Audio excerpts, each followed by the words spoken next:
दोस्तों, आज हम मैरिज के रिलेटेड एक और टॉपिक पर बात करेंगे जो बहुत इम्पोर्टेंट है। वो है योनि पर। तो योनियां दो प्रकार की होती हैं, पुरुष योनि और स्त्री योनि, यानी कि ये फेमिनाइन एनर्जी और मैस्कुलाइन एनर्जी। तो दोस्तों, बॉडी कैसी भी हो सकती है। एक मतलब महिला के बॉडी में एक फेमिनाइन एनर्जी हो सकती है और पुरुष योनि हो सकती है, और एक पुरुष की बॉडी में एक फेमिनाइन एनर्जी हो सकती है, यानी कि स्त्री योनि हो सकती है।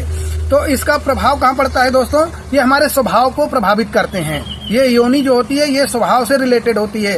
इससे मालूम चलता है कि व्यक्ति का स्वभाव कैसा है, तो उसका व्यवहार कैसा होगा।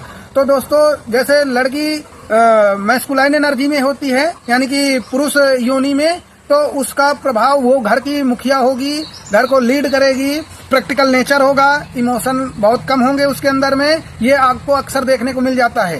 तो पति पत्नी में ये देखना जरूरी है। और लड़का अगर पुरुष योनि का है, यानी मैस्कुलाइन एनर्जी का है, तो ये दोनों अच्छे दोस्त हो सकते हैं। पति पत्नी अच्छे नहीं हो सकते, क्योंकि इन लोगों के रिश्ते ज्यादा नहीं चलते हैं दोस्तों।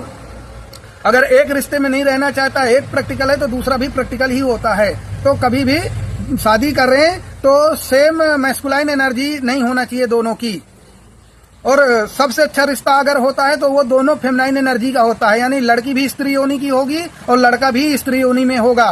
तो वो दोनों बहुत इमोशनल होंगे, बहुत लविंग होंगे, बहुत बॉन्डिंग मजबूत होती है।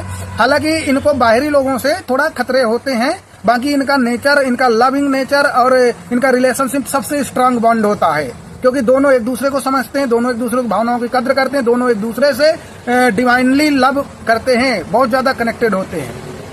लेकिन जो लड़की मैस्कुलाइन एनर्जी में होगी और लड़का जो फेमिनाइन एनर्जी में होगा, तो आप देखते हैं कि वो घर की लड़की मुखिया होती है, वो औरत घर की मुखिया होती है, उसी की चलती है। पति उसका जोरू का गुलाम होता है, अक्सर वो डर के ही रहता है अपनी पत्नी से।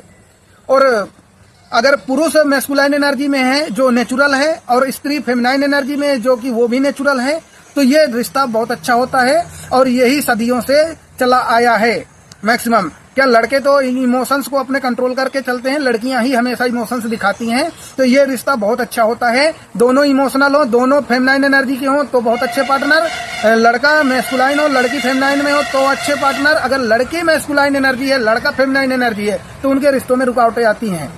और दोनों अगर मैस्कुलाइन एनर्जी के हो गए तो उनका रिश्ता तलाक होता ही होता है। तलाक होने से चीजें टूटती हैं, खराब होती हैं। क्यों? आपस में लड़ाई झगड़े होते हैं, दोनों एक दूसरे को समझ के नहीं चलते, उनके रिलेशनशिप में इमोशनल बॉन्ड नहीं बन पाता है। साथ भी रहते हैं तो भी इमोशनल बॉन्ड उतना नहीं होता है।